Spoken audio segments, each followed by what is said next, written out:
1장 1절. 자, 드디어 마태복음입니다. 마태복음 1장 1절. 우리 한음성을 합독합니다.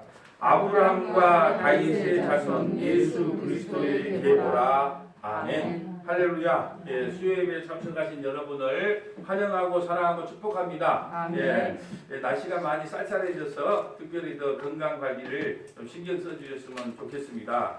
우리가 왜 이렇게 이 강대상이 깨끗하지 하면서 내가 둘러봤는데 가만 보니까 누가 토요일날 청소를 하신 것 같아. 예, 믿음이 좋으신 분들이 나와서 청소를 했으리라 믿어요. 예, 좀 느낌이 틀려요. 예, 왠지 좀 깨끗한 느낌, 산뜻한 느낌이 나요. 예, 누군지는 모르지만 하나님은 아실 거예요. 그러니까 수고하는 손길을 하나님께서 맞는 복으로 채워줄 줄 믿습니다. 네. 예, 오늘은 마태복음은 무엇을 말씀하고 있는가라는 제목으로 말씀을 선포하겠습니다. 우리가 지금 창세기부터 우리가 말라기까지 39권을 그 매주 수요일마다 그냥 통으로 한 권씩을 지금 살펴보고 있는 중입니다. 근데 이거 말라기부터 마태복음까지는 우리가 성경으로 보면 한 장밖에 안 되지만 400년의 역사가 흘렀어요. 그럼 우리가 그걸 말라기부터 마태복음까지 400년의 시간이 흘렀는데 그것을 중간사라 그래요. 여러분이 중간사가 어떻게 이루어지고 어떤 배경이 또 만들어졌는지를 여러분이 읽으려고 하면 책이 이 정도 두꺼워요. 그리고 읽어도 뭔 말인지 몰라요. 근데 제가 단 5분 만에, 5분 만에 압축 요약을 해서 말씀을 드릴게요. 자, 네 나라만 알면 돼요. 말라기부터 마태복음까지 네 나라만 알면 돼요. 첫 번째는 바벨론이 나와요. 바벨론. 자, 남유다가 북이스라엘이 이제 호남 민족이 됐기 때문에 빼버리고 남유다가 예수님이 태어날 그 남유다가 너무나 타락하고 우상 숭배를 해서 그 율법을 어긋난 삶을 살았기 때문에 하나님께서 바벨론에 70년 포로 생활을 하게 만들어요. 그리고 나서 누가 그 바벨론을 무찌르냐 하면 그 페르시아라고 메데 바사 페르시아라고 하는 나라가 바벨론을 무찌러요. 그래서 페르시아라는 나라는 각 나라에 다 포로된 사람들을 각 본국으로 다 돌려보내줘요. 왜 돌려보내줄까요? 그곳에는 열심히 정착해서 너희들은 조공이나 세금이나 열심히 바치라고 다 돌려보내주네요. 그래서 그 바벨론의 포로로 잡혀있던 남유다 백성들이 3차에 걸쳐서 1차는 스룹바벨을 중심으로 예루살렘에 복귀를 하고 2차는 에스라를 통해서 복귀를 하고 3차는 니에미야를 통해서 복귀를 해요. 그런데 복귀한 사람이 많을까요? 그냥 그 페르시아 그 바벨론에 그냥 정착해서 남아있는 사람이 많을까요? 남아있는 사람이 많아요. 왜요? 이미 예루살렘은 황폐해졌기 때문에 오면 개고생한다는 걸 알아요. 그러니까 여기서 그 1차, 2차, 3차 해가지고 따라왔던 사람들은 정말로 하나님의 나라를 사모했던 사람들이에요. 그렇지 않고 여러분 보세요. 지금 예루살렘 성전도 다 무너졌고 황폐해졌고 집도 다 가옥도 전부 무너졌고 오면은 개고생할 줄 아는데 누가 따라오겠냐는 거예요. 차라리 거기서 지금 애기 놓고 잘 사는 사람들이 많아요. 또 특별히 이 양반들은 장사를 잘해. 원래 옛날부터 이 이스라엘 백성들은 원래부터 장사를 잘해. 지금도 보면 0.1%밖에 안 되잖아요. 이스라엘 백성들이 전 세계 흩어졌던 지금 이스라엘 백성들이 0.1%밖에 안 돼. 전 세계. 그래서 노벨 문학상 많이 받고 다 부자로 살아요. 근데 그때부터 장사를 잘했어요. 그러니까 바벨론에서 안 돌아오고 그냥 정착한 사람들이 많아요. 그래도 정착을 안 하고 이제 돌아온 사람들이 진짜 믿음이 좋은 사람이고 이제 메데 바사를 우리가 왜 알아야 되냐? 메데 바사 시대에 에스더 나오죠. 에스더가 페르시아 때에 황후였단 말이에요. 바벨론을 무찌르는 나라가 어디다고요? 페르시아다. 페르시아 때 등장했던 여자 황후가 누구다? 에스더다. 그러면 이 페르시아를 이제 무너뜨린 나라가 있어요. 페르시아를 누가 무너뜨리냐? 그리스의 알렉산더 대왕이라는 사람이 무너뜨려요. 그리스의 알렉산더 대왕 많이 들어봤죠? 20살에 그 왕족이에요. 왕자예요. 자기 아버지가 죽자 20살에 왕으로 올라요. 그렇게 사람들이 그래요. 원로들이 야 네가 무슨 힘을 쓰겠냐 그랬는데 20살짜리가 나가서 전쟁을 그리 잘하는 거예요. 왜 그랬을까요? 다 이유가 있어요. 여러분 누구와 그 스승이 알렉산더의 스승이 누군 줄 아세요? 아버지가 왕 아버지가 예, 좋은 스승을 붙여줬어요. 그 유명한 아리스토텔레스를 예, 그 우리 저 알렉산더 대왕에게 선생으로 붙여준 거예요. 예, 선생으로 붙여주기 위해서 돈 많이 들어갔어요. 왜냐면 그 알렉산더 대왕 아버지가 예, 그 아리스토텔레스 그 마을을 쑥대밭을 만들었거든요. 전쟁을 일으켜서. 그런데 그것 때문에 삐져 있어요. 아리스토텔레스가. 그러니까 아리스토텔레스한테 찾아가서 삼고초려를 하는 거예요. 야, 우리 아들 선생님 되죠. 그러면 너희 마을 다 복원시켜줄게. 그래서 그 마을을 깨끗하게 다 복원시켜주는 조건으로 이제 알렉산더 그 왕자의 이제 스승이 되는 거예요. 누가요? 아리스토텔레스가. 그러니까 얼마나 많은 철학적인 예, 지식을 많이 배웠겠어요. 그러니까 전쟁에 나가도 그렇게 지략이 좋고. 그러니까 이 알렉산더는 그 전술이 뭐냐 그러면 항복을 하면 무조건 그대로 그냥 왕도 세워주고 그냥 조금만 잘 버텨라, 돈만 잘 버텨라 하는 거예요. 항복을 안 하면 십자가형을 시켜버리고 아주 막 그 잔인하게 그렇게. 그러니까 그런데 한번 생각을 해보세요. 어차피 싸워봐도 승산이 없으면 어떻게 할까요? 그냥 항복하는 거예요. 그럼 나라를 다 인정해 주니까 모든 나라를 인정해 주니까 세금만 잘 바쳐라. 청나라, 명나라, 일본 다 우리를 침략한 이유가 뭐예요? 조공 잘 바쳐라. 세금 잘 바쳐라 그 말이에요. 예, 정책을 그렇게 바꿨단 말이에요. 그런데 한참 20살의 왕이 돼가지고 예, 몇 살까지 사냐? 32살까지 정말로 전쟁을 잘해. 그런데 갑자기 32살에 그 무슨 병인지는 모르지만 전쟁 중에 그냥 죽습니다. 그런데 그 아이가 있는데 너무 어려요. 너무 어리기 때문에 그 유명한 그 알렉산더 밑에 있던 네 명의 왕이 있어요. 그 왕이 어떻게 했냐? 그 아이를 죽여버려요. 왜? 나중에 문제가 될까봐 죽여버리고 네 나라를 나눠서요. 지금 알렉산더가 차지했던 네 나라를 나눠서 통치를 해요. 예, 통치를 하고 있는데, 예, 그러니까 통치하고 있는 중에 남유다 이스라엘을 분리해서 통치했던 사람들이 뭐냐? 포톨레미하고 셀루쿠스라는 사람이 있는데 다 잊어버려요. 하여튼 네 명의 왕 장군이 나눠서 통치를 했다. 그 정도만 알면 되고. 그러면 이제 그리스 알렉산더 대왕이 했던 업적 중에 최고의 업적이 있어요. 뭘까요? 당연히 모르죠. 그걸 알면 큰일 나죠. 예, 알렉산더 대왕이 했던 최고의 업적이 뭐냐면 모든 구약의 성경이 뭘로 기록됐죠? 히브리어로 되어 있단 말이에요. 히브리어로 되기 때문에 다른 나라가 그걸 못 알아먹어. 그 율법이 너무 좋은 거야. 그러니까 알렉산더 대왕의 뜻은 뭐냐면 자기의 그 뛰어난 문화와 헬레니즘 문화와 그 다음에 이 기독교의 율법의 문화를 너무 좋으니까 세계 만방에 좀 전하고 싶었단 말이에요. 근데 히브리어를 알아먹는 사람이 없어. 그리스어는 많이 알아 사람들이. 그러니까 70명의 학자나 장로들을 불러가지고 이 히브리어를 헬라어로 번역해달라. 이거 대단한 일이에요. 왜요? 이걸 70인령이라 그래요. 들어봤을 거예요. 히브리어를 헬라어로 번역을 해. 이게 왜 중요한 일이냐? 그러므로 그 율법이 전 세계에다가 보험을 할 수 있는 그걸 만들어줬단 말이에요. 여러분 알렉산더 대왕은 참 그 스승에게 많은 영향을 받았단 말이에요. 그 스승에게. 그렇기 때문에 이 문화의 소중함을 안 거예요. 그 유대인의 문화가 너무 뛰어나다는 걸 안 거예요. 왜요? 하나님의 백성들이 갖고 있는 그 율법의 문화가 너무 뛰어난 걸 알기 때문에 너무 소중하게 다뤘단 말이에요.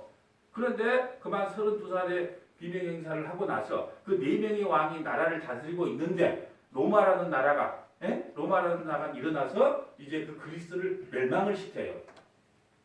그 역사가 어디서 일어나냐면 다니엘서에서 그대로 신상을 통해서 어떤 이런 일이 일어날 것이라는 미리 다 예언을 해놔요. 그 예언대로 그 나라가 전 세계 어떤 국가의 흐름이 그렇게 다 흘러갔다는 거예요. 그 로마 시대 때 누가 오냐? 바로 예수님이 오시는 거예요. 그러니까 로마 식민지 하에 있을 때 예수님께서 오시는 거예요. 그러면 유대인들은 지금 뭘 생각하고 있을까요? 우리를 좀 구해줄 다윗과 같이 힘있는 메시아를 구약의 메시아가 온다 그랬거든요. 그러니까 다윗처럼 힘있는 메시아가 와가지고 우리를 이 로마에서부터 좀 해방돼 주기를 바랬단 말이에요. 그런데 예수님이 이 땅에 오셔서 힘있는 왕으로 와야 되는데 뭐 가만 보니까 쫙 갈릴리 초원 그것도 무슨 뭐 녹수의 아들. 그리고 내가 곧 십자가에 죽겠다네. 그러니까 도저히 이건 뭐 자기들하고 안 맞아. 예. 왜냐하면 구약 성경을 문자로 읽었단 말이에요. 문자대로 해석을 했어요.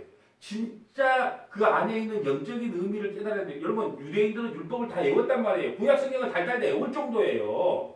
그런데 정말 메시아가 왔음에도 불구하고 메시아를 안 믿는 거예요. 왜? 우리는 그런 메시아 필요 없다는 거예요. 어떤 정치적인 메시아를 기다렸다는 거예요. 힘 있는 메시아. 그러면서 로마에서부터 우리를 구원시켜주는 메시아를 기다렸는데 아무리 봐도 이분은 아닌 것 같아. 예? 그래서 어떻게 하냐? 결국은 자기 백성, 자기 나라에 왔지만 약속대로 왔지만 십자가에 죽임을 당한다라는 거예요. 그런데 이 로마에서 한 가장 중요한 일이 있어요. 또 로마에서 한 가장 중요한 일이 뭘까요? 두 가지 일을 했는데요. 보세요.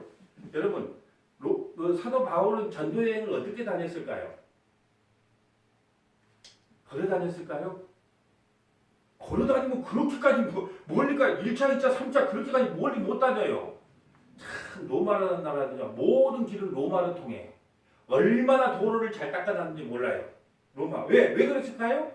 아니 조공을 바치고 통치를 하려면 일단 도로를 내야 될 거 아니에요. 그러니까 전 세계로 도로 다니는 게 엄청나게 잘 내놨단 말이에요. 그러니까 사도 바울이 이게 웬 떡이냐 회심하고 이게 웬 떡이냐 말 타고 돌아다니면서 복음을 전해.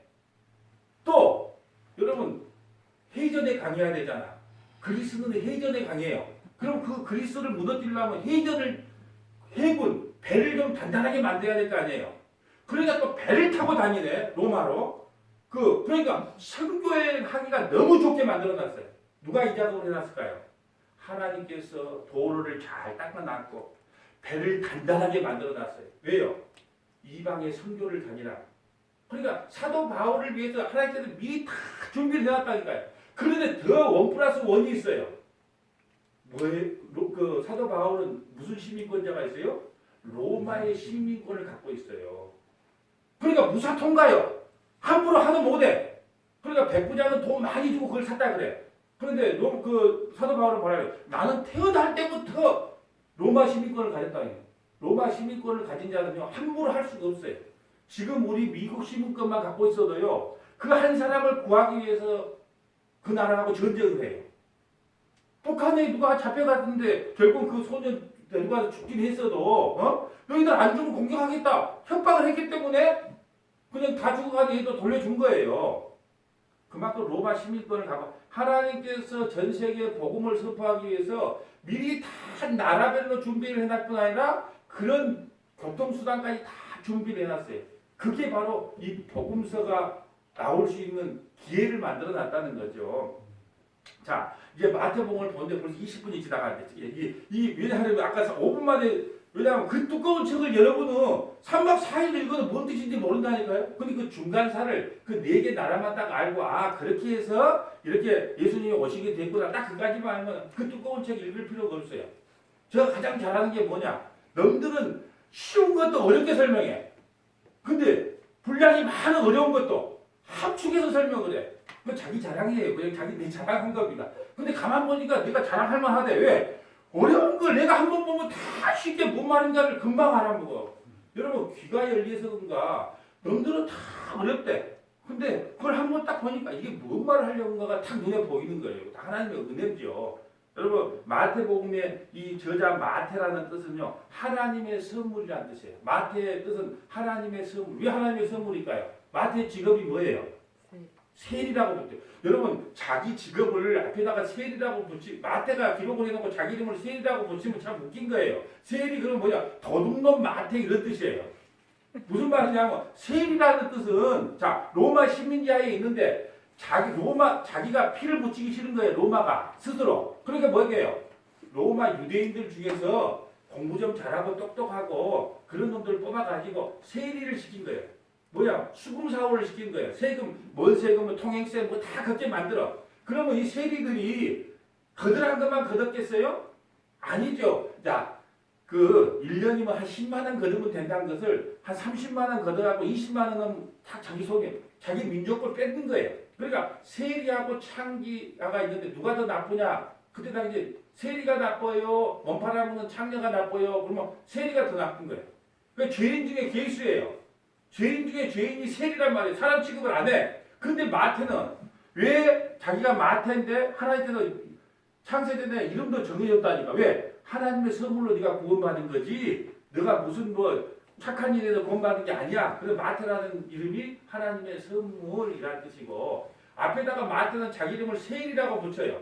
왜 세일이라고? 나가 죄인 중에 괴수라는 것. 나는 하나님의 은혜를 잊지 않겠다는 뜻으로 앞에다가 마태는 예수님의 12제자 중에 하나예요. 그러니까 내가 항상 세일이다. 세일인 나를 구원해 주셨다. 그래서 자기 이름에다가 도둑놈 마태 이렇게 앞에다가 꼭 이름을 붙인단 말이에요. 예? 여러분 말라기에 400년의 긴 어둠을 지나고 이제 빛을 보게 됩니다. 그런데 여러분 중요한 것은 그 마태복음은요 50번이나 구약 성경을 인용해요. 50번 넘게 구약 성경을 인용해요. 왜 구약 성경을 인용했을까요? 왜 구약 성경을 많이 인용했을까요? 유대인들이 구약 성경을 달달 외우고 있잖아요. 그러니까 바로 이분이 메시아라는 걸 설명하려면 구약 성경을 끌어다가 바로 이분이다. 메시아, 너희들이 기다리는 메시아가 이분이다. 그러니까 구약 성경을 계속 인용하는 거예요. 왜요? 유대인들을 위한 복음이거든요. 예, 누가복음 또 마가복음, 요한복음은요, 뭐 이방인을 위한 복음, 뭐 헬라인을 위한 복음, 뭐 하나님의 아들을 선포하는 복음이 다 있는데 이 마태복음은 유대인들을 향한 복음이에요. 그럼 유대인들에게 이 복음을 전하려면 뭐가 나와야 될까요? 너희가 가장 존경하고 사랑하는 아브람, 너희가 가장 존경하고 사랑하는 다윗의 후손으로 누가 왔다? 예수가 왔다는 걸 설명을 해줘야 되고 구약의 모든 걸 통달하고 있는 너희들에게 그걸 끌고 와서 설명을 해주는 거예요. 마태가. 자, 여러분 복음에는 그 두 가지가 항상 들어가야 된다 그랬어요. 뭐가요? 예수님이 누군가. 두 번째는 예수님이 하신 일이 무엇인가. 반드시 복음서에는 이렇게 기록이 되어 있어야 돼요. 여러분 예수님은 언제 태어나셨죠? BC 4년. BC 4년에 태어나서 몇 년에 돌아가시죠? AD 30년. AD 30년에 돌아가셔요. 그 다음에 자, 이 성경 마태복음은 언제 기록됐을까요? 예수님이 돌아가신 후 한 30년 후에 기록했어요. 그러니까 뭐 AD 60년 전에 기록했어요. 마태복음은. 왜 기록했을까요? 이제도 예수님에게 직접 복음을 들었던 사람들이 한 명씩 다 죽게 생겼어. 나이 먹으면 죽잖아요. 그럼 이걸 어떻게 전할 거예요? 그게 마음이 급해진 거예요. 그래서 AD 60년경에 마태복음, 마가복음, 누가복음을 기록을 한 거야. 왜? 문서로 만들어서 전해줘야 되니까. 요한복음은 한참 뒤에 AD 90년경에 기록한 거니까 빼고 마태, 마가, 누가복음은 예수님 돌아가시고 한 30년 후에 이걸 기록했다는 거예요. 자, 기록했는데 보세요. 그래서 마태복음에는 어디가 가장 중요하냐 그러면 마태복음 16장 15절을 기준으로 나눠줘요. 자, 예수님께서 공생애가 끝날 무렵 가이사 빌립보에 가서 제자들에게 이렇게 물어봅니다. 이 가장 중요한 핵심이에요. 허리예요. 허리. 마태복음 16장 15절 봅니다. 이르시되 너희는 나를 누구라 하느냐. 예수님께서 물어요. 너희는 나를 누구라 하느냐. 시몬 베드로가 대답하여 이르되 주는 그리스도시요 살아계신 하나님의 아들입니다. 예수님이 누구라 그래요? 그리스도시요 살아계신 하나님의 아들입니다. 이걸 아까 복음에는 뭐가 증거되어야 된다고 그랬어요? 예수님이 누구신가? 예, 그럴 때 17절 뭐라 그러냐? 예수님이 누군지 아니까 이렇게 말해요. 예수께서 대답하여 이르시되 바요나 시몬아 내가 복이 있다. 예, 이를 내게 알게 하는 혈육이 아니요 하늘에 계신 내 아버지다. 그러니까 보세요. 예수님이 누구신지를 아는 사람이 뭐가 있다 그래요? 복이 있다 그래. 복이 있다. 그러니까 여러분 복 받으려면 뭐 해야 되겠어요? 여기서 진짜 복을 받으려면 예수님이 누구신지를 제가 전할 때 여러분이 알면 어떻게 돼요? 아멘. 예, 그러면 예수님께서 뭐래요? 너희들이 진짜 복이 있다 이렇게 되는 거예요. 그러니 이 자리에 앉아 계시는 복을 받은 거예요. 왜요? 예수님이 누구십니까? 예, 주는 그리스도시요 살아계신 하나님의 아들입니다. 여러분 마태복음은요 예수님에 대한 이름이 7가지가 나와요. 자, 첫째는 뭐가 나오냐? 메시아라고 나와요. 마태복음에서 예수님의 이름이 7가지가 나와요. 자, 메시아. 첫 번째 메시아. 두 번째는 다윗의 자손. 세 번째는 하나님의 아들. 네 번째는 인자. 예, 인자. 왜 인자인가요? 여러분, 사람으로 오지 않으면 죽지를 못해요. 그러니까 인자. 자, 다섯 번째는 한 목자. 한 목자가 너희에게 날 거다 그래요. 예수님을 한 목자라고 표현합니다. 여섯 번째는 임마누엘, 너희와 함께하겠다. 임마누엘. 일곱 번째는 아브라함의 자손. 아브라함의 자손. 그러니까 예수님에 대한 표현이 마태복음은 딱 일곱 가지가 나옵니다. 자, 여러분에게 제가 질문할게요. 너희는 나를 누구라 하느냐? 할 때 여러분이 주는 그리스도시요 살아계신 하나님의 아들입니다. 이렇게 고백을 하면 예수님께서 여러분에게 똑같은 이야기를 해준다니까요. 바요나 시모나 한 것처럼 여러분의 이름을 대면서 너희가 가장 복받은 인간들이다. 복받은 사람들이다. 네. 예수님께서 그 말씀을 해주시는 거예요. 이제 예수님이 누구신지를 안 제자들에게 예수님께서는 이제 자기가 할 사역이 뭔지를 가르쳐줘요. 아까 처음에 복음이 뭐라고 했죠? 예수님이 누구신가. 두 번째는 예수님이 하신 일이 무엇인가. 비로소 예수님이 누구신지를 알자. 예수님께서 이제 내가 장차 예루살렘에 올라가서 대제사장과 서기관과 로마 군인들에게 고난받고 죽고 3일 만에 부활할 것을 비로소 이야기해요. 그러니까 아까는 너희가 나를 누구라 하느냐. 예수님이 누군지 알았어요. 그럼 예수님이 무슨 일을 할 것인가를 전해야 돼.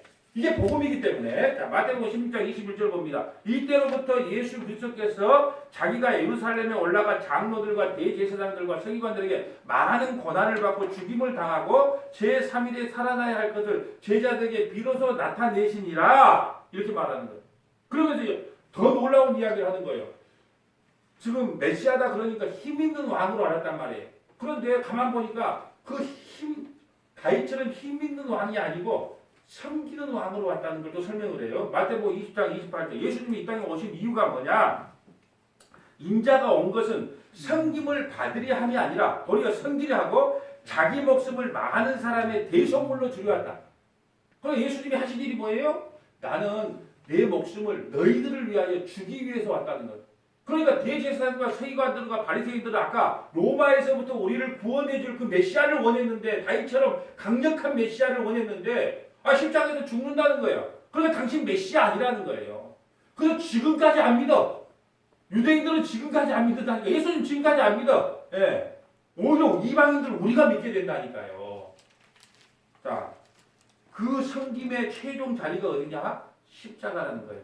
그곳에서 흑암의 자기 백성을 구원하러 오셨다는 거예요. 예수님이 이 땅에 왜 오셨다고 하신 일이 뭐라고요? 머리에서 1장 13절 봅니다. 그가 우리를 흑암의 권세에서 건져내사 그의 사랑의 아들의 나라로 옮기셨으니 그 아들 안에서 우리가 속량곧 죄 사함을 얻었도다. 예수님께서 이 땅에 오셔서 왜 오셨는가? 예수님이 하신 일이 뭔가? 흑암의 권세. 우리는 지옥 가야 마땅할 흑암의 권세 안에 사로잡혀 있는데 흑암의 권세에서 구원하여 죄 용서함을 주기 위해 오셨다라는 거예요. 네. 여러분 예수님께서 이 땅에 오셔서 많은 병자를 고쳐줘요. 네, 아시죠? 많은 병자를 어떻게 고쳐준다. 마태복음 4장 24절 봅니다. 그의 소문이 온 수리아에 퍼진지라 사람들이 모두 아른 자 곧 각종 병에 걸려서 고통당하는 자 귀신 들린 자 간질하는 자 중풍병자를 데려오니 그들을 고치시더라. 왜 이런 사역을 하셨을까요? 왜 예수님은 이 땅에 와서 병 고치고 싶은 것이 목적이 아니었어요. 근데 왜 병을 고쳐주고 귀신을 쫓아내 줬을까요? 유대인들에게 이분이 바로 메시아다 그러니까 믿었다 안 믿었다? 안 믿어. 목수의 아들이 어떻게 예수님이 되겠냐? 메시아가 되겠냐? 빛이 나네요. 그래서 구약에 예언된 메시아가 바로 나다는 걸 설명하는 거예요. 구약에 메시아가 오면은 이런 일을 할 거라는 것을 설명을 해줬거든요. 어디서요? 자, 이사야 35장 4절 볼까요? 이사야 35장 4절. 자, 겁내는 자들에게 이르기를 굳세어라 두려워 말라 보라 너희 하나님이 오사 보복하시며 갚아주실 것이라. 예수님이 오시면 이렇다는 거예요. 자, 흑암 안에서 우리를 구원시켜주겠다는 것이에요. 이 문자적으로 보면 안 돼. 영적으로 갚아주겠다는 것은 죄 아래 사로잡혀 있는 너희들을 구원시켜주겠다는 게 갚아주겠다는 거예요. 근데 이걸 문자적으로 본 거예요. 그 유대인들은 하나님 오사 너희를 구하시리라 하라. 그때 맹인이 눈을 밝을 것이며 또 못 듣는 사람의 귀가 열릴 것이며 누가 오면? 메시아가 오면. 그럼 바로 이분이 메시아구라는 걸 알아먹어야 될까요? 못 알아먹어야 될까요? 알아먹어야죠. 그래서 마태는 지금 이걸 왜 병을 고쳤는 줄 아니? 우리는 근데 여기만 관심이 있어. 뭐 기도했는데 병이 나았다더라 귀신이 쫓아갔다더라. 그것이 핵심이 아닌데 그거 하고 싶지 않았어요 예수님은. 근데 왜 부득불 했을까요?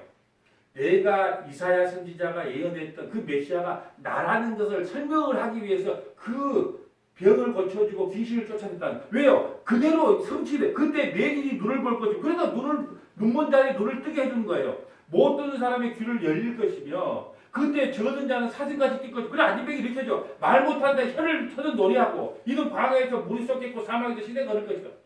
그러니까 만약에 이런 거 안 했어도, 우리 메시아 예수님 그랬으면 이렇게 기적 안 일으켰어요. 나는 이렇게 기적 주려고 온 거 아니야. 내가 병 고쳐도 곧 죽어. 그러니까 나는 이거 주려고 목적이 아니야. 그런데 믿지를 않으니까 어떻게 한 거예요?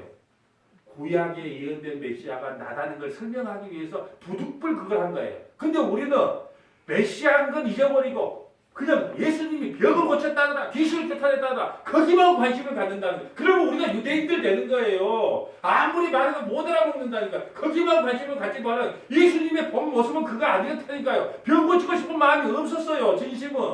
근데 왜? 아무도 안 믿기 때문에, 목수의 아들이 메시아라는 걸 안 믿기 때문에 이사야 35장에 예언됐던 그 메시아가 나라는 걸 설명하기 위해서 부득불 이 일을 했다는 거예요. 그러니까 여러분 병 고칠 때 여러분은 뭘 봐야 되냐? 이사야 35장을 늘 옆에다 예수님이 진짜 병 고치는 목적은 자기가 메시아라는 걸 설명하기 위해서 부득불한 것이 그게 주 목적은 아니야. 이렇게 말해주면 성경을 바르게 아는구나 그래요. 근데 온데 간데 그건 없어. 예. 그러니까 마태가 답답했겠어요. 왜냐하면 마태가 이렇게 적어도 아무도 그걸 믿어주지도 않으니까 답답은 했겠어요. 또 봅시다. 또한 천지를 창조한 자가 바로 나다. 이것을 설명하기 위해서 바다와 바람을 잠잠케 했어요. 천지를 창조하신 분. 여러분 이번 주 수요일날 삼위일체를 하는데 창세기 1장 1절, 2절, 3절이 얼마나 놀라는지 알면 창세기 1장 1절에 태초에 하나님이 천지를 창조해 성부가 나와요. 하나님이 영이 수면에 운영할 성령이 나옵니다. 그리고 빛이 있으라 성자가 나와요. 그래 천지 창조의 목적이 뭐냐? 천지 창조의 목적이 뭘까요? 이건 예수님 세례받은 사건이에요. 성부, 성자, 성령. 마태복음 3장 걸 할 거예요. 그러면 천지 창조의 목적이 뭐겠냐? 우리를 죄와 사망에서 구원해 주는 게 천지 창조의 목적이었다는 거죠. 아멘. 놀라운 일입니다. 태초에 창세기 1장, 2장, 3장, 1장 1절, 2절, 3절에 뭐가 나오냐? 성부, 성자, 성령이 나와요. 그것이 어디서 성취되냐? 예수님이 공생애를 마태복음 3장에 하는데 그때 뭐가 나오냐? 하늘에서 이를 사랑하는 내 아들이라고 성령이 비둘기같이 오고 예수님이 딱 나타나는 거예요. 그러니까 천지창조의 목적이 뭐예요? 나 같은 죄인을 구원하는 게 천지창조의 목적이라니. 이럴 수가. 여러분 그런 생각 안 드세요?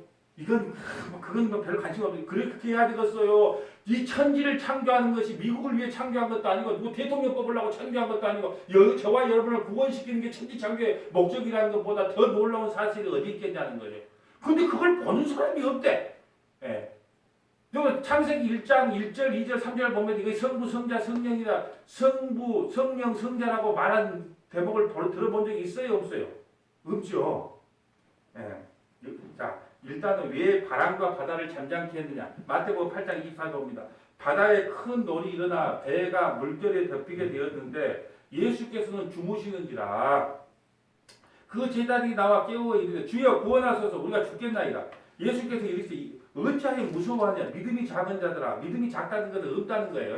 여기 성경에는 작다는 것은 조금 있다 그 말이 아니고 아예 없다는 거예요. 믿음이 없는 자들아 곧 일어나다 바람과 바다를 꾸짖으니 아주 잔잔하게 되거다. 이 사람들이 놀랍게 이르되 이가 어떠한 사람이기에 바람과 바다도 순종하느냐? 지금 왜 이 사역을 했다고요? 천지를 창조한 분이 바로 누구다? 그걸 설명하기. 바람 바다를 잠잠하고 하는 거 예수님 안 하고 싶어요. 그런데 지금 내가 누군가를 설명하고 싶은 거야 지금. 천지를 창조하신 분이 바로 누구다? 예수님이다.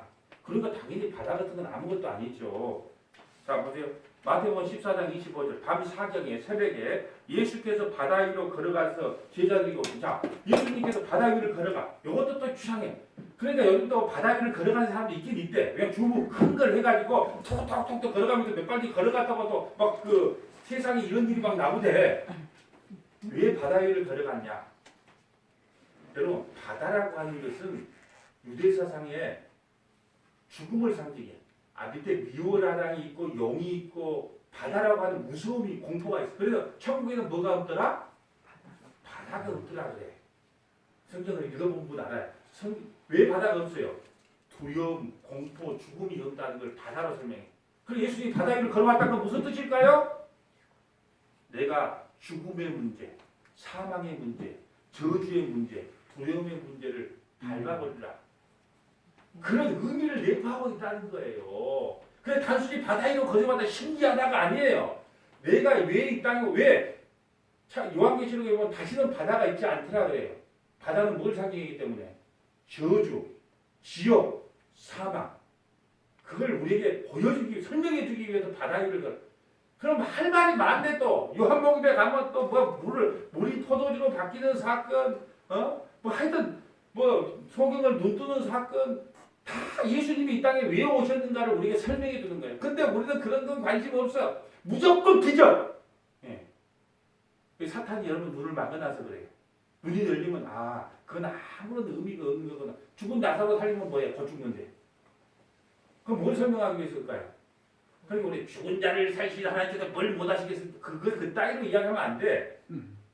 나는 부활의 주님으로 왔다는 걸 설명하기 위해서 나사로 살렸단 말이에요. 그까지 죽은 자 살리면 뭐하니까 조금 살다 또 죽을 거. 예?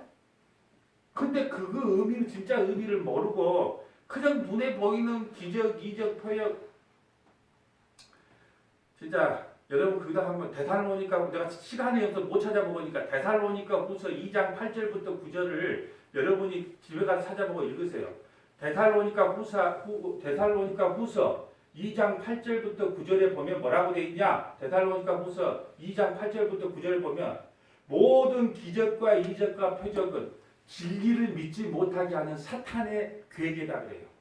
예. 그러니까 우리는 그것 쫓아가면 죽어요. 할 말이 많아요. 그것 쫓아가는 사람이 망했다는 이야기가 많지만 지금은 그게 핵심이 아니니까. 보세요. 제자들이 그 바다 위를 걸어주고 놀라 유령이라 하여 무서워하여 소리 지르거늘 예수께서 즉시 이르되 안심하라 내니 두려워하지 말라. 또 마태복음 후반부에 있는 주님이 부활하실 것을 계속해서 말씀합니다. 제자들은 믿지 않았지만 계속해서 내가 부활할 거라는 걸 말씀해요. 다시 우리 마태복음 16장 21절 한번 보고 할까요? 이때로부터 예수 그리스도께서 자기가 예루살렘에 올라가 장로들과 대제사장들과 서기관들에게 많은 고난을 받고 죽임을 당하고 제3일에 살아날 것을 비로소 제자들에게 나타내니라. 자, 마태복음 17장 22절. 갈릴리에 모일 때에 예수께서 제자들에게 이르시되 인자가 장차 사람들의 손에 넘겨져 죽임을 당하고 제3일에 살아나리라 하시니 제자들이 근심하더라. 여러분 성령 받기 전에 이게 무슨 소리인가 아무것도 몰랐어요. 그냥. 그러니까 아이고 설마 예수님께서 죽겠어? 그러니까 베드로가 뭐라 그래요? 주님을 배반할지라도 나는 결코 주님을 배반하지. 그러니까 다른 제자들 옆에서 뭐라 그랬다 그래요? 나도요. 그런데 예수님 죽고 나니까 뭐래요? 십자가 가니까 전부 다 도망가. 자, 마태복음 20장 18절 보라 우리가 예루살렘 올라가는 인자가 대제사장들과 서기관들에게 넘겨지매 그들이 죽이기로 결정하고 이방인들 로마인들에게 넘겨지고 조롱하며 채찍질하며 십자가에 못 박게 할 것이나 제3일에 살아나리라. 그런데 이런 말씀들이요 이미 구약에 예언된 말씀을 그대로 성취해요. 왜 자꾸 그 구약의 말씀을 50군데나 갖다 쓴다 그랬어요? 유대인들은 이게 지금 뭔 말하면 구약에 그 예언된 그 말씀이구나 금방 알아먹기 위해서 자꾸 구약 성경을 이렇게 소환시켜서 지금 이야기를 하는 거예요. 일부러 유대인들에게 전하는 복음이니까. 어디에 나와 있을까요? 이 말씀이 시편 22편 16절 개들이 나를 애워서. 그럼 개들이 누굴까요? 로마인들 이방인들을 개다 그랬단 말이에요. 예? 개들이 나를 애워싸고 악한 무리가 나를 둘러 내 수족을 찔렀더라. 로마 군인이 수족을 찌르잖아요. 그러니까 그 말씀이 그대로 성취된 것을 지금 마태는 계속 설명해주고 있는데 깨닫지를 못해요. 시편 16편 10절 이는 주께서 내 영혼을 수월에 버리지 아니하시며 주의 거룩한 자를 멸망시키지 않은 거죠. 수월에 멸망시키지 않고 뭐래? 3일 만에 다시 부활한다는 걸 구약에 다 예언해놨단 말이에요. 그러면 이분이 메시아라는 걸 믿어야 될까요? 안 믿어야 될까요? 왜 못 믿을까요? 성경을 문자로 보기 때문에 그래요. 문자로밖에 이해를 못해. 자, 이처럼 이미 구약에서 고난과 부활을 다 예언해 주셨다는 겁니다. 그래서 반드시 복음에는 두 가지가 선포돼야 돼요. 예수님이 누구신가? 그가 우리를 위해서, 교회를 위해서 하신 일이 무엇인가? 이 복음이 가장 잘 기록된 것이 고린도전서 15장 3절이에요. 자, 고린도전서 15장 3절 4절 볼까요? 내가 받은 것을 너희가 먼저 너희에게 전하노 이는 성경대로 그리스도께서 우리 죄를 위하여 죽으시고 성경대로 복음이 뭡니까? 예, 하나님의 성경대로 예, 그리스도께서 우리의 죄를 위하여 죽으시고 장사 지낸 바 되셨다가 성경대로 사흘 만에 다시 살아나셨습니다. 이게 뭐라고요? 복음이라는 겁니다. 예. 그리고 뭐죠? 이게 복음이에요. 그러면 그가 하신 일이 뭘까요? 계속해서 한번 볼까요? 그가 하신 일. 로마서 4장 25절. 예수는 우리가 범죄한 것 때문에 내줌이 되고 또한 우리를 의롭다 하기 위하여 살아나셨느니라. 복음은요. 구원이냐 심판이냐가 달린 문제가 복음이라는 거예요. 여러분 또 철로 역정을 또 소환해 올게요. 철로 역정이 보면 원래 크리스찬이 살았던 동네가 무슨 동네예요? 멸망이라고 하는 동네. 멸망이라고 하는 그 타락한 멸망이라는 그 심판의 도시에서 전도자 예수님을 만나서 어디로 가냐? 천국의 그 하나님의 도성을 향해서 걸어가는 거예요. 그러니까 우리는 다 어떤 존재예요? 크리스찬인데 우리가 예수님을 안 만났다면 멸망의 도시에서 멸망당할 자들이라는 거예요. 근데 그 예수님을 통해서 우리가 어디로 갈 수 있다? 천국의 도성으로 걸어가는 거예요. 아멘. 이게 좀 더 구체적으로 예수님이 누구신지를 봅니다. 자, 왜 예수님께서 족보에서 마태복음 1장 1절 볼까요? 아브람과 다윗의 자손 예수 그리스도의 계보라. 왜 이렇게 했을까요? 이스라엘에서 가장 존경받는 두 사람이 누구예요? 아브람과 다윗.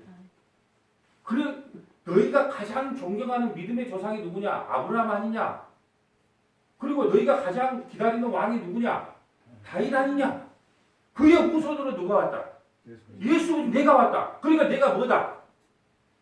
메시아다. 이걸 설명하는 거예요. 그러려고 일부러 소환을 하는 거예요. 아브람과 다윗의 자손 예수 그리스도의 계보라. 예. 구약 전체가 다 예수는 메시아라는 걸 설명을 하고 있어요. 구약 성경 전체가. 근데 믿지 않아요. 여러분 이 마태복음 1장의 족보에 보면 5명의 여자가 나와요. 5명의 여자. 다 알죠? 첫째는 누가 나와요? 다말 나와. 다말은 어떤 여자예요? 시아버지하고 행음에서 예수님의 조상이 돼요. 만약에 지금처럼 이러면 신문에 뒤에서 특별히 날 사야지 뭐 이상한 드라마 만들면 이거 뭐 대박날 대목이야 이거. 다만 예수님의 또 족보에 누가 들어가요? 라합이 들어가요. 라합은 앞에 기생이라. 기생 라합은요 자기 나라를 배신해요. 여리고성의 기생 자기 나라를 배신해서 하나님 편에 붙어요. 나라 팔아먹은 여자예요. 기생 라합은. 또 누가 있어요? 루시 나와. 루시 뭐예요? 이방 여자. 유대인도 아니야. 이방 여자. 멸시천대 조롱받는. 여러분 그때 당시에 여자는 유대인 여자라고 얘기들은 사람 취급을 못 받아요. 근데 이방 여자는요 더 못 받죠. 근데 그 예수님이 조상이 들어가. 그리고 간통한 여자 나오죠. 누구? 다윗과 간통한 밧세바. 그 후손으로 누가 와요? 예수님이 와요. 또 나가면 처녀가 아기를 낳아요. 마리아. 그러니까 여러분 지금 뭘 설명하고 싶은 줄 아세요? 족보를 통해서 좀 리얼하게 이야기해 볼게요. 시아버지하고 행음한 여자도 와라. 나라 팔아먹은 년도 와라. 이방인 여자도 와라. 간통한 여자도 와라. 처녀가 임신한 여자도 와라. 나는 너희를 의를 부르러 온 것이 아니고 죄를 부르러 왔다는 것을 이 족보에서 우리에게 보여주는 거예요. 누구든지 와라. 이게 마태복음 9장에 가면 나와요.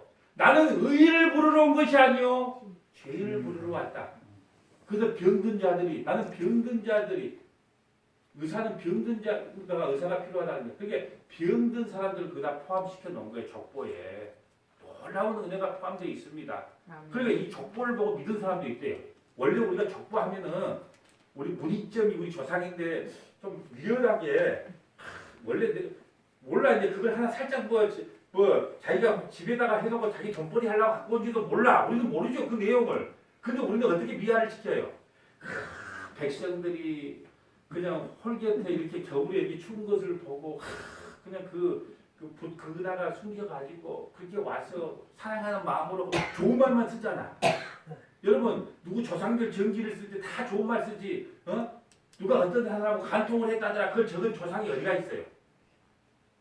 근데 이렇게 솔직한 격보를 보고 믿은 사람, 회개한 사람들이 너무 많대. 이건 진짜다. 진짜 아니면 이렇게 못 적는다는. 그래서 누구든지 오라는 거예요. 여러분 아브라함의 후손이고 다윗의 후손으로 예수님이 오실 것을요 언제부터 설명을 했냐 볼까요? 창세기 22장 17절 봅니다. 내가 내게 큰 복을 주고 내 씨가 크게 번성하여. 그럼 내 씨가 누굴까요? 아브라함에게 원양한 거예요. 누가? 내 씨가 누구예요? 예수님. 하늘의 별과 같고 바다의 모래와. 그래도 우리가 지금 하늘의 별과 같이 모래와 같이 이방인도 우리까지 포함된 거예요. 자, 내 씨가 그 대적의 성문을 차지하. 그 씨가 뭐예요? 대적의 성문이 뭐예요? 사단 마귀의 대적 무찌른다는 거예요. 그러니까 창세기 아브라함 언약부터 이미 그 씨 예수 그리스도가 이 땅에 올 것을 설명했단 말이에요. 그래서 아브라함과 다윗의 자도 예수 그리스도라고 이렇게 선언되어 있는데 그걸 몰라. 여러분 복음을 전하다 보면 얼마나 답답한 줄 아세요?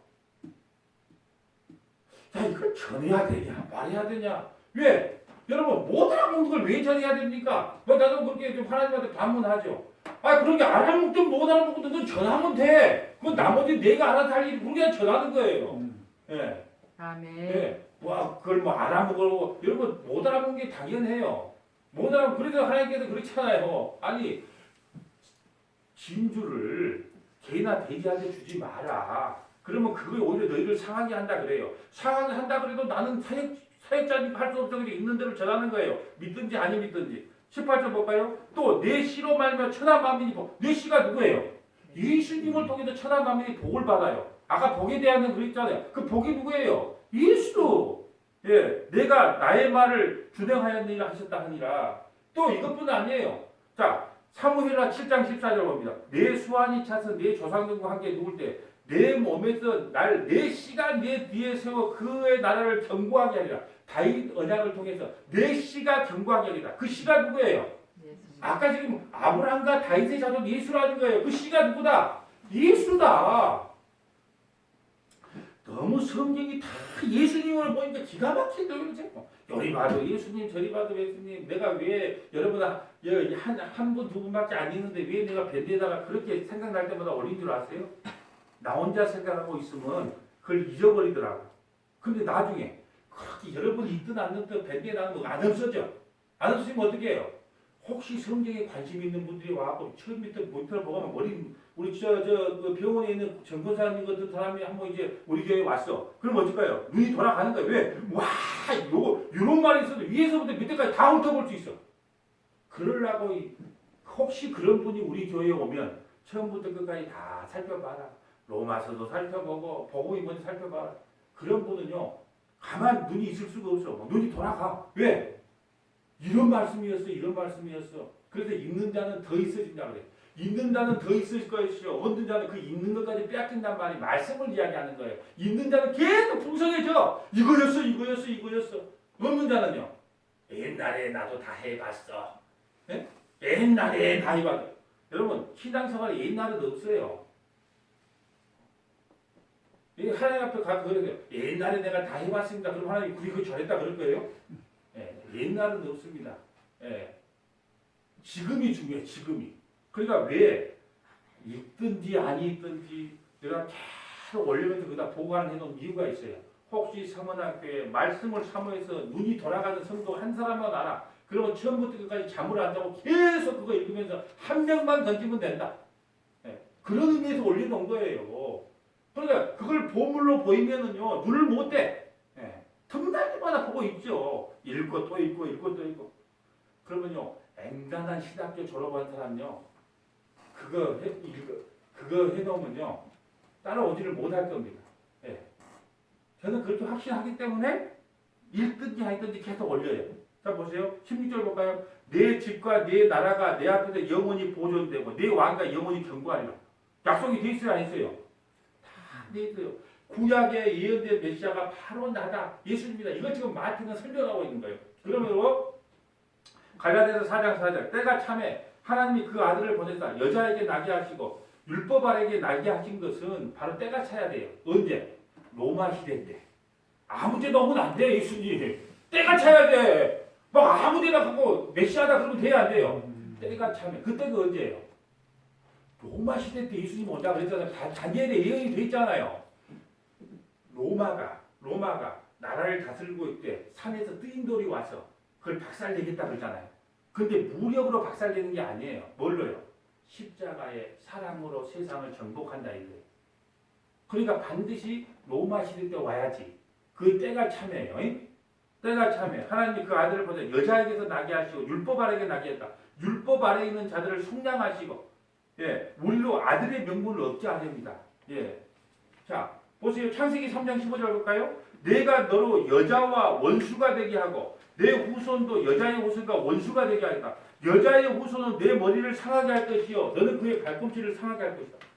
여러분 이 말씀이 그대로 예수 그리스도가 이 땅에 오셔서 보세요. 자, 제가 지금부터 모세하고 예수님하고 비교를 시켜서 왜 여자의 머리를 지금 여자가 여자의 후손으로 와서 이 뱀의 머리를 박살냈느냐 한번 설명을 해볼게요. 자, 모세는 이스라엘 애굽 땅에 가서 자기 백성을 출애굽을 시켜줘요. 그죠? 노예생활 하는 그들을 구원시켜줘요. 예수님은 이 땅에 오셔서 죄와 사망의 노예인 우리를 구원시켜줘요. 아멘. 예, 그대로 모형하고 있어요. 또 보세요.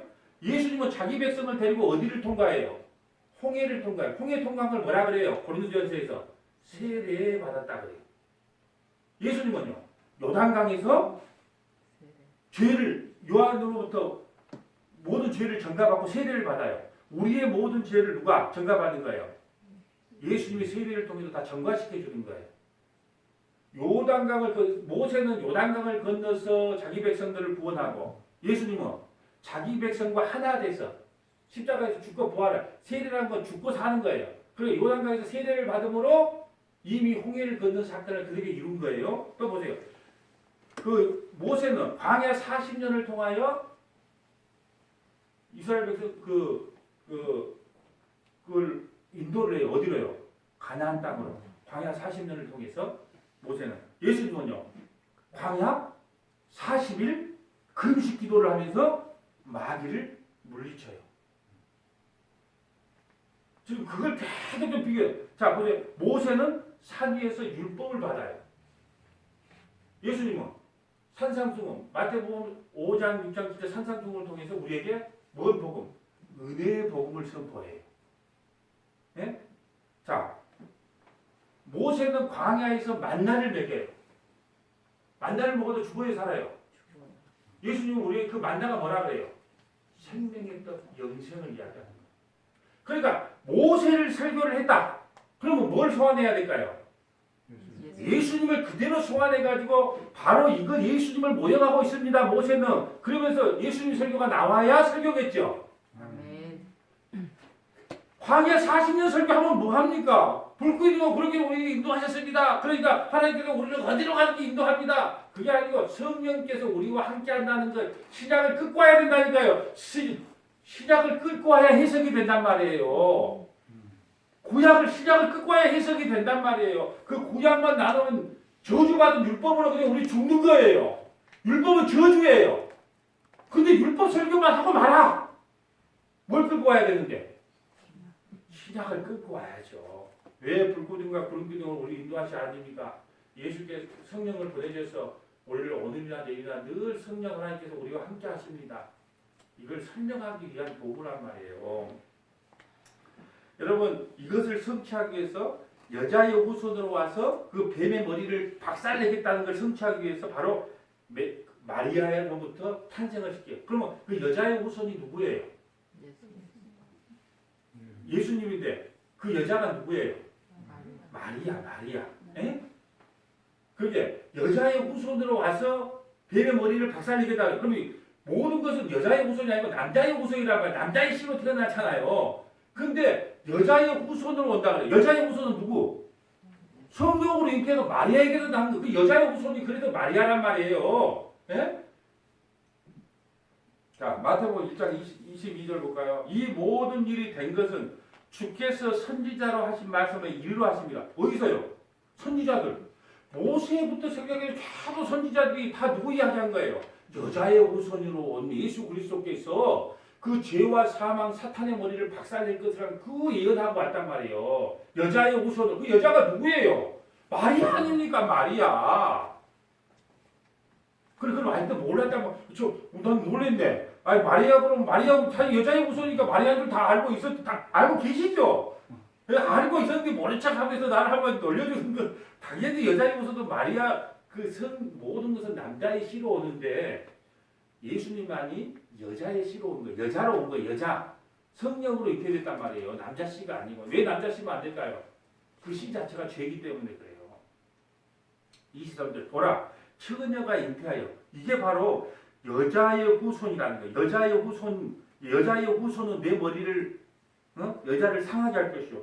여자의 후손은 내 머리를 그 여자의 후손이 누구예요? 지금 나와요. 보라 처녀가 잉태하여 아들을 낳을 것이요 그의 이름을 임마누엘이라 하셨으니 이를 번역한즉 하나님이 우리와 함께 하신다. 그럼 왜 오셨는가? 마태복음 2장 21절 아들을 낳으니 이름을 예수라 하라. 그가 자기 백성을 그들의 죄에서 구원할 자십니다. 그러니까 진짜 구원은 어느 종교에도 다 있다 그랬어요. 좋은 나라 가는 구원. 우리 기독교만 있는 게 아니야.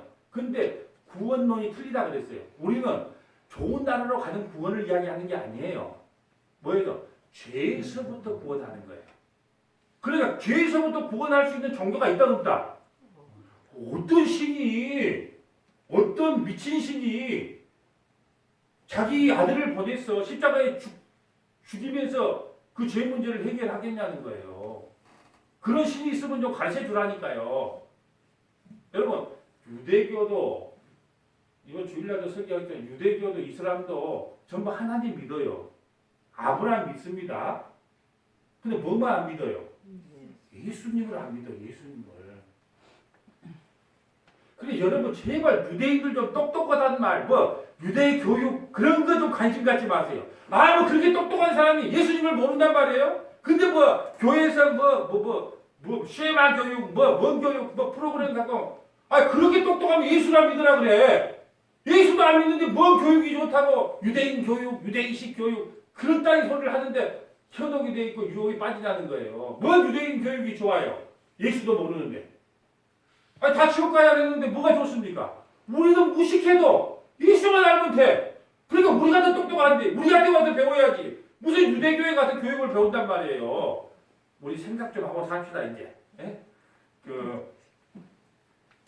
이제 이 구약의 선지자들이 예언한 메시아의 탄생이 어떻게 성취된가 볼까요? 이것도 예수님 그냥 온 거 아니에요.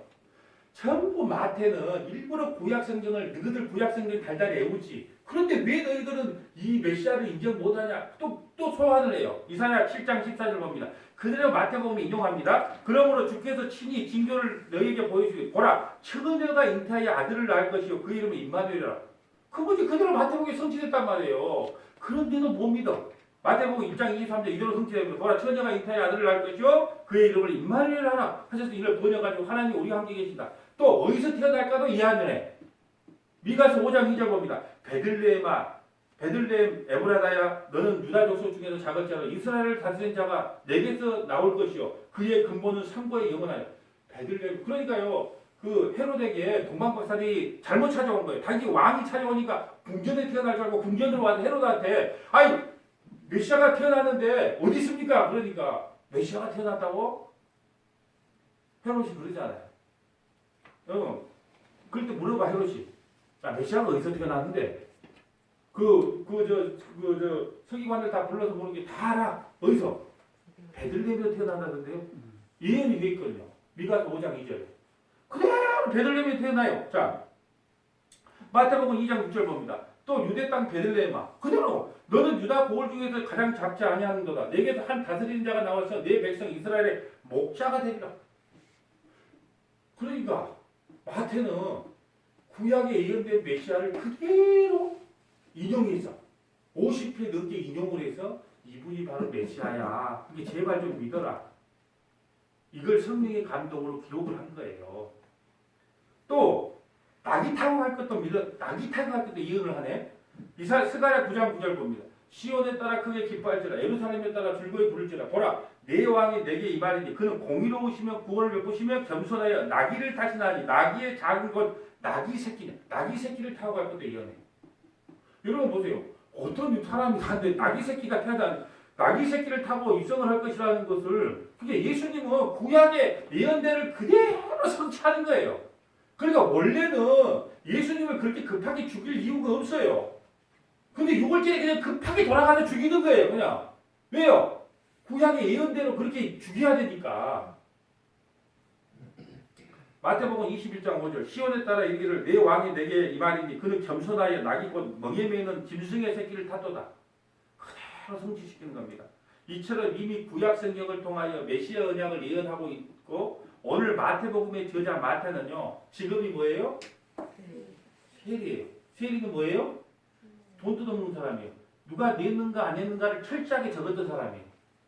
박 식사님 예산값 많이 깔아주고 이렇게 장부할 때 장부정리 대충 합니까? 세금 타고 계속 이거 돈 받았는가 안 받았는가 받은 거 살짝 넘어가더라도 안 받은 건 막 적어놓습니까? 마태가 그런 사람이에요. 그러니까 정확하게 마태는요 5부분을 통해서 모세 오경을 그대로 설명하고 있어요. 참 놀라운 거예요. 여러분 보세요. 이 5부분에 뭘 하냐면 이 말씀을 마치시고 하면서 깔끔하게 장부 정리를 해요. 왜 5 정리를 했을까요? 왜 딱 5가지로 말씀을 마치시며 하고 이 5 정리를 정리했을까요? 모세 오경. 여러분 모세 오경이 진짜 율법이에요. 그 율법에 진짜 나타난 분이 바로 누구다? 율법을 완성하는 분이 누구다? 예수님이라는 걸 설명하기 위해서 정확하게 5번으로 뭘로요? 이 말씀을 마치시고 해놓고 5번으로 딱 정리를 했어요. 그러면서 이렇게 말하고 싶은 거예요. 마태의 마음은 이거였어요. 야, 너희들 모세 존경하지? 모세보다 더 뛰어난 분이 바로 예수 그리스도라는 걸 지금 설명하고 있는 거예요. 자, 한번 볼까요? 5부분을. 첫째 부분, 마태복음 10장 28절 볼까요? 예수께서 이 말씀을 마치심에 무리들이 그의 가르침에 놀라다. 자, 예수께서 이 말씀을 마치심에 산산수훈이 끝나고 딱 이 말을 하는 거예요. 예수께서 이 말씀을 마치심에 구약의 모세오경에 나오는 율법과 딱 살짝 대조를 시켜주는 거예요. 이 말씀을 마치시면 산산수훈이 끝나니까 이 말씀을 마치시면 첫 번째 부분이에요. 두 번째 볼까요? 마태복음 11장 1절 예수께서 12 제자에게 명령하시고 이에 그들을 여러 동네에서 가르치시며 전도하시려고 거기를 떠나가시니라. 제자들에게 명령하기를 마치시고 또 마치시고가 나와요. 그러니까 이 마치시고를 통하여 5부분으로 정확하게 나눠놓은 거예요. 이렇게 장부 정리를 잘한 인간이 없어요. 세계가 너무 장부 정리를 잘해놨어. 이걸 통해서 뭐라 그러냐? 바로 모세가 광야에서 설교했던 부분들을 쭉 이어나가는 느낌을 유대인들에게 주기 위함이에요. 말씀을 마치시면. 또 세 번째는 뭐냐면 마태복음 13장 53절 보면 예수께서 이 모든 비유를 마치신 후에 그것을 나오죠? 그 비유를 마치신 후에 그러니까 마태복음 11장부터 13장까지는 천국 설교를 하면서 이 비유 설교를 하거든요. 비유 설교를. 이게 마치심에 세 번째 나왔어요. 네 번째는 보세요. 자, 마태복음 19장 1절 봅니다. 예수께서 이 말씀을 마치시고 갈릴리로 떠나 요단강 건너 마치시고 그러니까 지금 모세 오경을 유대인들에게 일부러 꿰맞춰서 5권의 책을 맞춰주는 모양을 갖춘 거란 말이에요. 마치심에 말씀을 마치심에 하고 마지막 마태복음 26장 1절 볼까요? 1절 예수께서 이 말씀을 다 마치시고 제자에게 있어요. 그래 마치심에 마치시고를 딱 5부분으로 만들어. 이게 장부 정리를 잘 해놨단 말이에요. 왜 장부 정리를 잘했다고요? 지금 유대인들에게 뭘 설명하기 위해서? 모세 오경이 무엇인지 모세 오경이 생각나게끔 일부러 5부분을 살짝 꽤 맞춰 놓은 거예요. 유대인들에게. 그러면 이렇게 설명해 주고 싶은 거예요. 마태는 너희가 가장 존경하는 모세보다 뛰어난 분이 바로 이분 예수 그리스도라는 걸 설명해 주기 위함이에요. 그래서 역시 돈깨를 맡은 사람은 보통 머리가 아니구나. 내가 그거 알았습니다. 이제 말씀을 정리하려고 합니다. 여러분, 이제 인자가 죽으러 간다 마치시고 결국 이 땅에 오셔서 하는 사역의 종착지가 어디냐 하면 예수님께서 죽겠다고 하는 종착지가 어디냐 하면 바로 십자가예요. 십자가. 그래서 일주일간에 여러분 순서대로 적어준 게 아니라 일주일 사이에 예수님 십자가에 일주일 사이가요. 성경 3분의 1을 차지할 정도로 그 일주일간의 사역이 제일 중요하다. 왜? 예수님의 죽음과 부활이 제일 중요하니까. 시간적으로는 일주일밖에 안 돼. 근데 성경의 복음서의 3분의 1을 차지하고 있다니까요. 사랑하는 여러분, 우리는 왜 예수님의 십자가만이 복된 소식입니까? 내가 병들어 있음을 깨닫는 성도들은요, 십자가만이 참된 복음의 소식, 기쁜 소식이 되는 거예요. 그래서 복음이 복음되게 하려면 내가 병들어 있다는 걸 매일 자각해야 됩니다. 매 순간 자각해야 돼요. 매 순간 나는 안 되는구나. 여러분 이번에 로마서 올리는 거 보세요. 나는 안 되는구나. 계속 지금 나 밴딩 올리는 거 지금 예비 작업 해놓은 거예요. 안 되는구나. 이렇게 하는구나. 안 되는구나. 안 되는구나. 안 되는구나. 왜요? 병들은 줄 알아야 예수님을 만나거든요. 마태복음 9장 12절 예수께서 들으시고 이르시되 건강한 자에게는 의사가 쓸데없고 병든 자에게는 쓸데있느니라. 그래서 말씀을 통해서요. 나는 병들어 있구나 하는 걸 알아야 돼요. 아멘. 그것을 알으라고 성경을 준 거예요. 근데 아멘. 바리새인들, 서기관들, 유대인들은요. 뭐예요? 내보고 어떻게 나 정도 신앙생활을 해야지 진짜 신앙생활을 하는데 하는 거지. 세리하고 우리 세리가 천국 먼저 들어가고 창녀가 천국 먼저 들어간다는 게 말이 되냐? 못 받아준 거예요. 병든 자임을 몰라요. 예수님이 너희는 병들어 있다. 너희는 문둥병자다. 이걸 선언하고 계시지만 그걸 깨닫는 자가 없다는 거예요.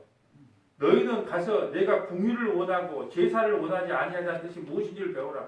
여러분 왜 양잡고 소잡으라는 줄 아냐? 너 때문에 누군가가 죽어야 된다는 그 궁유를 배우라고 죽이는. 여러분 양을 목을 달라면 어떻게 해야 되겠어요? 미안하다 양아. 너 때문에 내가 죽는구나. 그 양을 보면서 애통이 나와야 되잖아. 그러려고 양 잡으라 그런 거예요. 그런데 그 양 잡으라는 의미는 모르고 나 제사 지냈지요? 이렇게 말하는 거예요. 그래서 먼저 국물을 배우라는 거예요. 그러면서 나는 의인을 부르러 온 것이 아니요 죄인을 부르러 왔노라 하시니라. 병든 자에게는요. 병든 자야만이 복음에 목말라 예통이 나오게 되어 있습니다.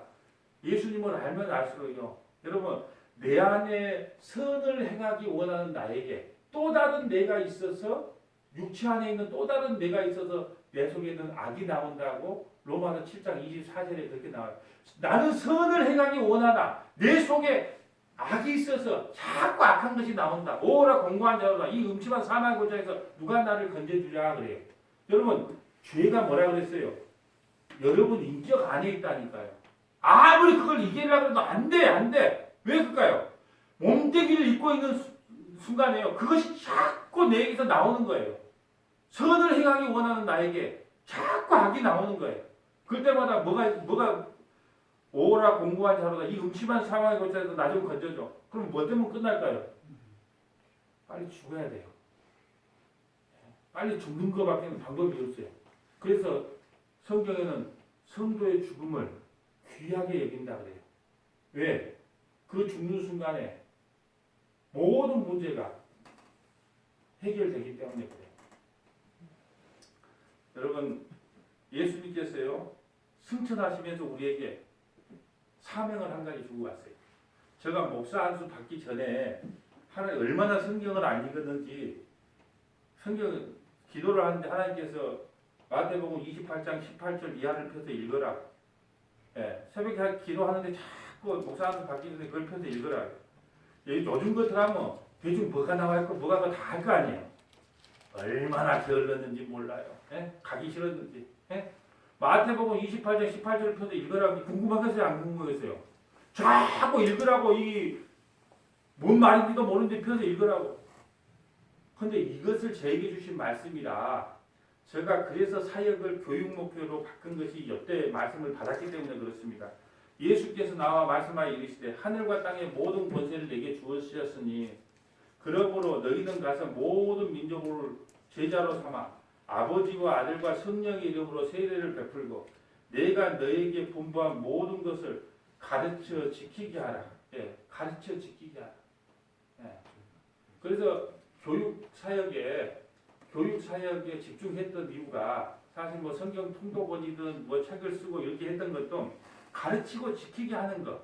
복음이 뭔지를 가르치고 지키게 하는 것에다가 이 사명을 하나님께서 주셨다고 확신을 했기 때문에 이 교육 목회에다가 집중을 했죠. 그러니까 성경을 알고 싶고 복음을 깨닫고 싶은 분들은 너무 좋은 거예요. 이게 말씀이 계속 가르쳐주고 업그레이드 시키니까 좋은데 관심이 없으면 어떻게 되겠어요? 흥미가 없는 거예요. 그냥. 근데 어쩔 수가 없어요. 네. 생계 문구에 그게 만약에 그렇게 되면 이제 순복음으로 옮겨야지 뭐. 봤다 불러 하려고 하면 이제 각기 맞는 대로 가야지 어찌겠어요. 불러 봤다 앉았다 든다 뭐 자빠졌다 쓰러졌다 뭘 봤다 들었다 그러려면 이제 그거 가야 되고. 예. 근데 왜 그것이 아니다는 것을 성경을 통해서 쭉 설명해 줄 수 있는데 그것이 지금 할 수가 없으니까 그렇게 아시고 여러분 이게 이 복음을 끝까지 가르치고 지키게 하는 사역이요. 저와 여러분에게 주어진 사역이라는 거죠. 아멘. 네, 그래서 저는 2022년을 기대하고 있는 것이 그래요. 지금 보니까 지금 다 성경 그 마태복음을 먼저 시작하려고 마태복음 1장의 주제가 뭡니다. 여기에서 말하는 주제가 마태복음 1장에 보면 1장 18절이 그 자기 1장 21절 자기 백성을 죄에서 구원하기 위해서 그다 별표 치십시오. 밑에다가 구약에 어떤 말씀이 예언되어 그 성취된 겁니다. 적으세요. 예? 그리고 마태복음 1장을 통해서 우리에게 주신 메시지는 4개입니다. 예? 구약의 모든 예언이 다 성취된 겁니다. 예수님 우리를 죄에서 구원하기 위해 오셨습니다. 예? 그 시작해주면 여러분이 이제 어떻게 하면 된다. 예? 그거 가지고 가정 예배 드립시다. 해도 누구한테 가서 예배 드려도 돼. 왜? 요청을 정리해 준다니까. 근데 이거 아무 주석자도 없네? 저와 여러분만 아는 거예요. 왜? 어디 가면 안 나와. 예. 기대가 돼야 안 돼요. 저도 오늘 요즘 눈이 아프게끔 계속 그걸 이제 정리를 하고 있습니다. 예, 정리를 하고 있기 때문에 여러분이 기대하셔도 됩니다. 그러니까 저와 여러분이 감당해야 될 사역은 뭐냐? 예? 십자가의 복음, 예수 그리스도의 참된 복음을 듣기 원하는 자들에게 언제든지 그 복음을 전하고 증거하는 저와 여러분 되시기를 주님의 이름으로 간절히 축복합니다. 아멘. 거룩하신 하나님.